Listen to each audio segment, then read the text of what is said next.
Hello, AP Environmental Science, and welcome back. We're going to talk about waste generation and waste disposal, just what you've always wanted to talk about, trash. So, given all the problems of landfills, people have turned to a number of other means of solid waste disposal, and this includes incineration. So, incineration is the process of burning waste materials to reduce the volume of mass and sometimes generate electricity for the heat. Woo woo, win win.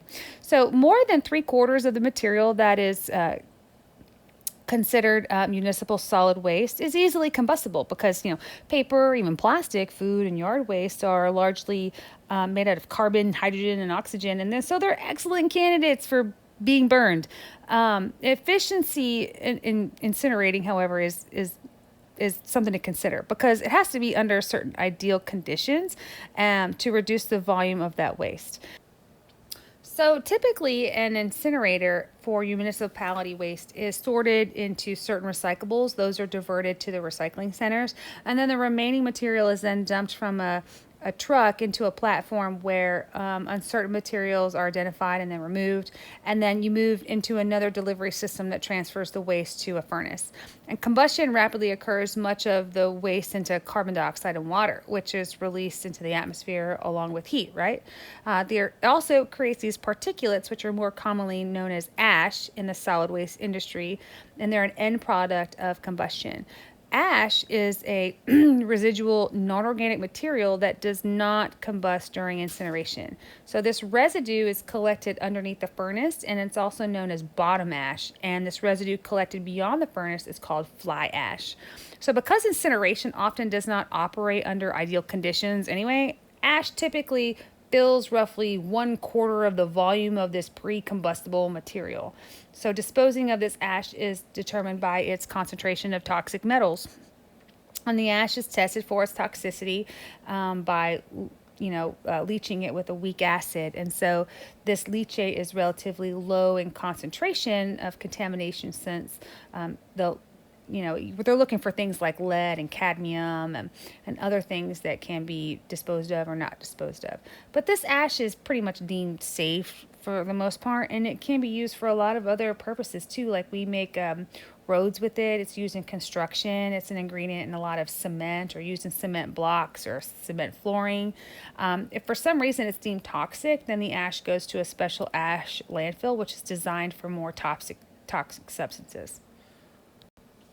Metals and other toxins from the MSW may be released into the atmosphere or they may remain in the ash depending on the pollutant, the specific incineration process, and also the type of technology that's used. Exhaust from gases from this combustion process, like sulfur dioxide and nitrogen oxides, they move through collectors and other devices that reduce their emission to the atmosphere. These collectors are similar in design to those described before in the air pollution section. And so acids or acidic gases like hydrogen chloride, which result from the incineration of certain materials and plastics, are recovered in a scrubber or a neutralizer. The scrubber basically neutralizes them, and sometimes it's treated further before it's disposed back up into a regular ash landfill. Incineration also releases a great deal of heat energy, which is often used in a boiler immediately adjacent to the furnace to either heat the incinerator building or to generate electricity. It's kind of similar to the process that we use coal or natural gas or even a nuclear power plant. So when heat generated by the incineration is used rather than a release into the atmosphere, that is known as waste to energy system. And although energy generated is a positive thing of incineration, we're going to see that there are a number of environmental problems associated with the incineration, as well as the whole method of this waste disposal type of system. So although environmental consequences of incineration occur, these incinerators address some of the problems that landfills have shortcomings to. So to cover the cost of construction and operation, incineration facilities also charge a tipping fee.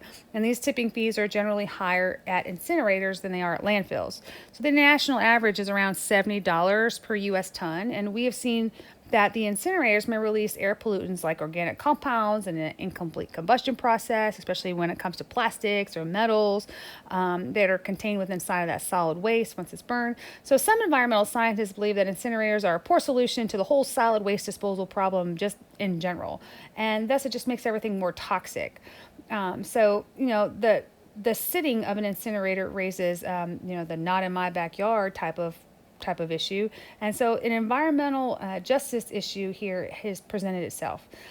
So in addition to all of this, because incinerators are typically large and expensive to build and operate in general, they require a large quantity of municipal waste, pretty much on a daily basis, to burn efficiently and to be profitable at all. So this means that supporting the cost of these things in communities where incinerators are is less encouraged, and so recycling becomes more encouraged. One of the solutions is to use the rate structures of other programs to encourage the reduction and diversion. And so the goal of using incineration is kind of like a last resort. However, in order to be successful, this usually means that it needs to be a community effort. And so incinerators, they have not completely burned all the waste that is disposed of there.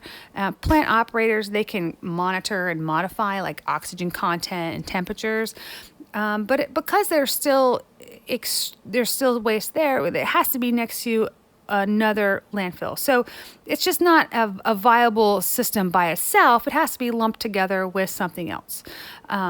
So consider a truckload of municipal waste from your neighborhood, for example. That same load may contain food waste and that has a high moisture content, right? And right next to that could be a package that was used for some sort of dry food, or then there's also like easily burnable material in there. It's difficult for an incinerator, even a state-of-the-art incinerator, to burn all of these materials kind of uniformly at once. So inevitably, the waste is going to have some sort of toxic materials. And so the concentration of these toxins are generally quite low, especially when it comes to like paper, plastic, even glass and organics. But rather than being dissipated into the atmosphere, most of them still remain as ash, and so they have to be captured. Now, we've already mentioned that capturing this type of stuff is challenging. So, there's really no ideal choice for waste disposal. So sometimes the decision is best let up to the community when it comes to what the community prefers as its best source of its best choice in how to produce its materials in a landfill or an incinerator. I don't know what I'm trying to say.